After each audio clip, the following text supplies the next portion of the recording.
సింధు నదీ తీర ప్రాంతంలో నివాసం ఉన్న వారము గనక హిందువులం. అందరూ హిందువులే. భారతదేశంలో పుట్టిన ప్రతి ఒక్కరు కూడా హిందువులే. రాయిని రప్పని పూజించడం మన యొక్క సనాతన ధర్మం. కానీ రాయి రప్పలో ఏమీ లేదు, జీవము గల దేవుడున్నాడు. దేవునికి స్తోత్రం. సృష్టికర్త అయిన దేవుడున్నాడు. దేవునికి స్తుతి కలుగునుగాక. చూస్తున్న దేవుడున్నాడు. దేవునికి స్తోత్రం. రాయి రప్ప మన కొరకు ఏమీ రక్తము చిందించలేదు, మన పాపము కొరకు.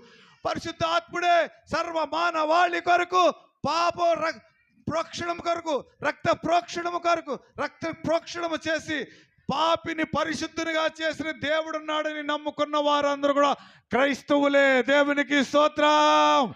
హల్లెలూయా.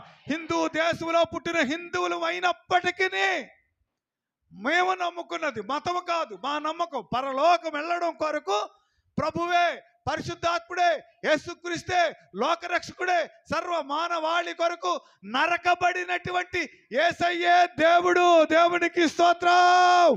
హల్లెలూయా. ఎవరైతే యేసును నమ్ముకుంటారో, ఆత్మ విషయమై దీనులైన వారు, ఆత్మరక్షణ పొందిన వారు, యేసునామములో దేవా పాపాన్ని వదిలేస్తున్నాను తండ్రి, లోకాన్ని వదిలేస్తున్నాను, నీ కొడుకుగా నీ కూతురుగా బతుకుతానని నీళ్లలో ఎవరైతే సాక్ష్యం చెప్తారో, నీళ్లలో ఎవరైతే ఒప్పుకుంటారో, ఎవరైతే ప్రమాణము చేస్తారో వారే యేసయ్య బిడ్డలు. చేతులెత్తి దేవునికి స్తోత్రం చెప్తారు, వందనాలు చెల్లిస్తూ స్తోత్రం చెప్తారు.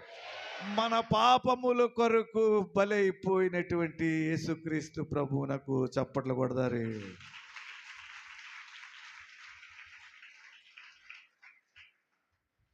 నా తలపై ముళ్ళు గుర్చబడినవి, నా తలం